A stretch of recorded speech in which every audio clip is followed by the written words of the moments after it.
Okay, so here we are in Arakawa Koen, which it means nature park inside of Arakawa. First thing to note is there are quite a lot of rules for this place. Quite like the little black duck illustrations there. Walking through the entrance, the little pathway leading up towards it, it did feel a bit like the Pterodactyl Bay part in Jurassic World. Quite caged off. There's a smell of stagnant water in the air, and that would be because this park is actually built on top of a water treatment centre. You can see here. It's not too bad, but it's definitely noticeable. Now actually entering the park through the gate. You see there's quite a variation in trees and plants already, and it's pretty well groomed. We'll head over to the map board here. Before I actually look at the map, these little rodents here have caught my eye. Some little squirrel statues. Working my angles. Looking cool. Okay, so now let's look at the map. There's quite a lot to take in. A lot of Japanese to read, naturally. So we're here. Go walk past the public toilets. And what's caught my eye straight away is this little section here by the Hana no Toneru, which means flower tunnel, I presumed. Heading on my way down.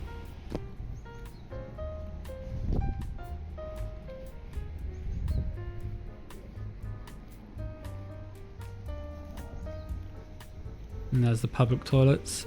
Not looking like the best toilets I've seen in Japan. And I've got my expedition hat on because I never know what kind of nature I'm going to find. Now we are right by the flower tunnel, and it did confuse me at first. I wasn't sure what I was looking at. It was like a downscaled street, but I've quickly figured out it was a little training area for kids to ride their bikes around. Pretty interesting. And then we have a little unicycle track, or Ichirinsha Noriba. Noriba being boarding place. The word for bike is jitensha, which is a little bit more useful than unicycle.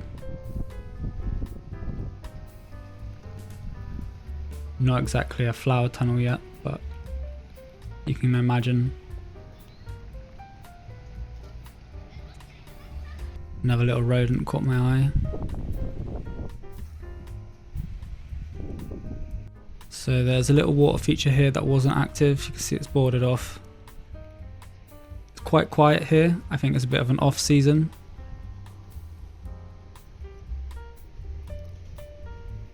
I've come here in the awkward phase between spring and summer. So Hanami's just passed, so there's no more cherry blossom, and the flowers haven't quite bloomed yet. So as you can see here, there's these lovely flower beds leading to the rest of the park. Nothing is quite bloomed properly yet. You can see a few buds. I'd imagine in another 2 weeks or so, this would look really beautiful. But for now, we're just going to have to look at the pictures and imagine what it will look like.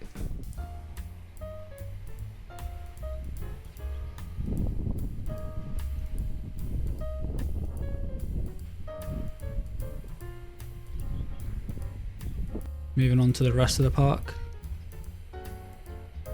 One thing I do really like about Japan is a lot of the parks have these little facilities for the older generation to keep fit, outdoor gyms.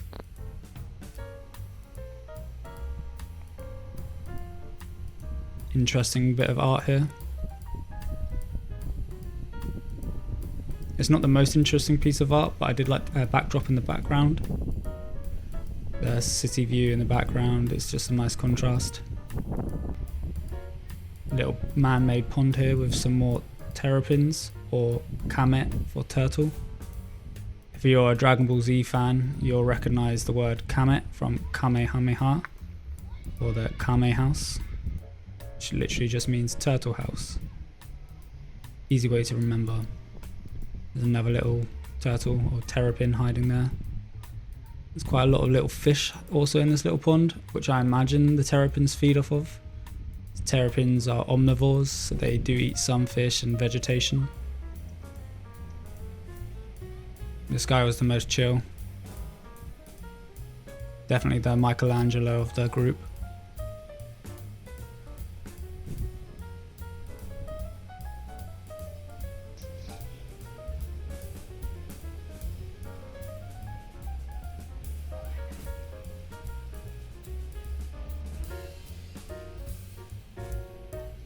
Another public toilet, but we'll deal with this in another video.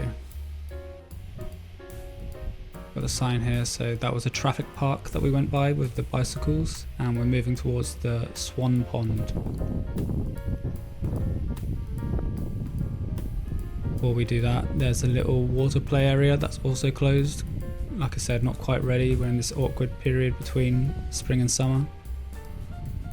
You see that little bird there?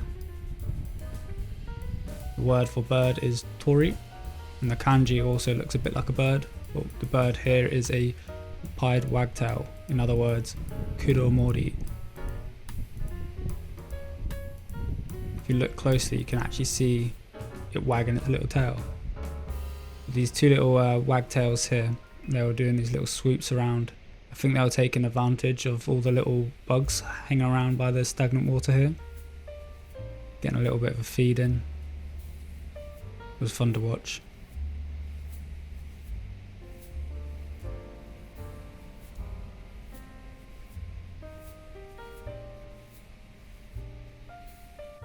Some peonies, an early blooming plant, very beautiful, lots of variations. The Japanese word also is just peony, I believe. A few playgrounds dotted about, and here we have the baseball field.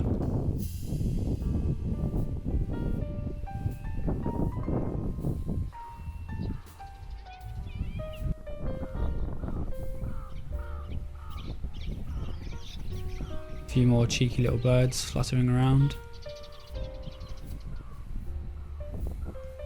So this is one of the 3 disturbing pieces of art.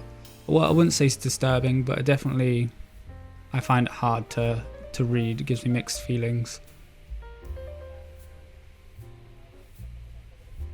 It's called Of the Wind to the Sky. I'm not really sure what feelings and thoughts it's supposed to provoke. I don't know. You tell me what you think in the comments. Tell me what you get from this.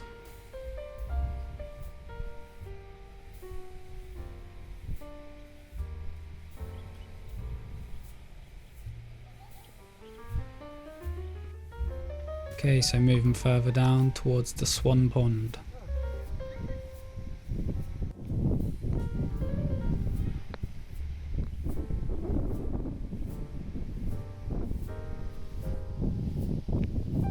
Presented here with a few paths.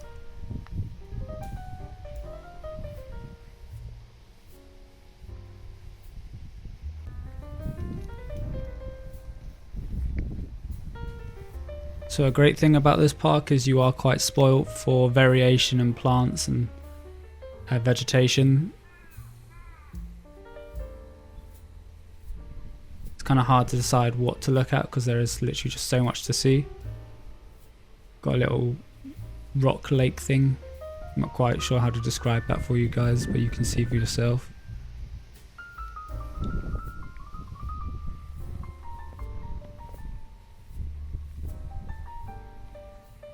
So we're moving on to the Swan Pond now. Being British, swans aren't too exciting for me to see. They're actually quite a menace. Although it was quite nice to see in a sense where I've been away from home for quite a while. This park is actually celebrating its 50-year anniversary. Opened in 1974.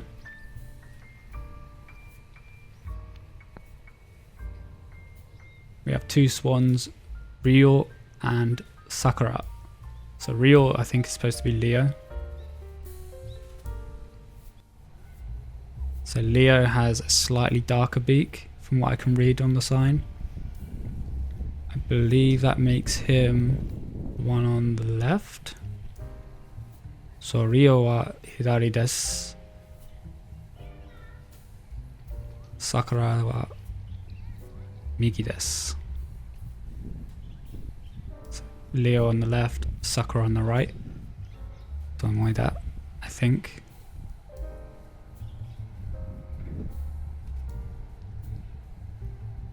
Yeah, a lot more docile than UK swans. You're paddleboarding out on the rivers in UK, these swans will go for you.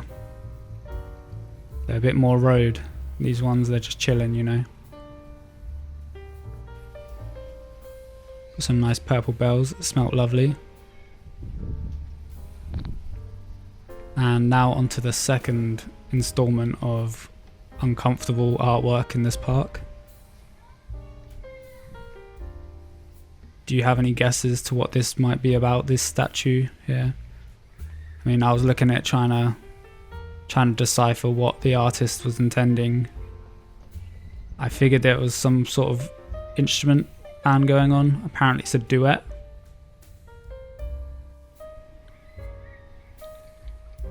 You can't have a swan pond and a terrapin pond without having a koi pond inside Japan. That's just breaking the rules.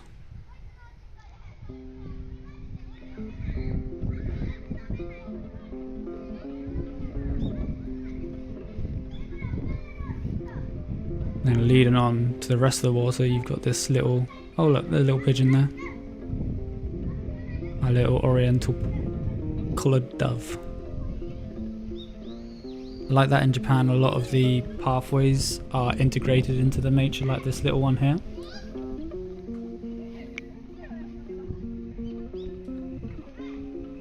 Just makes the walk a little bit more exciting.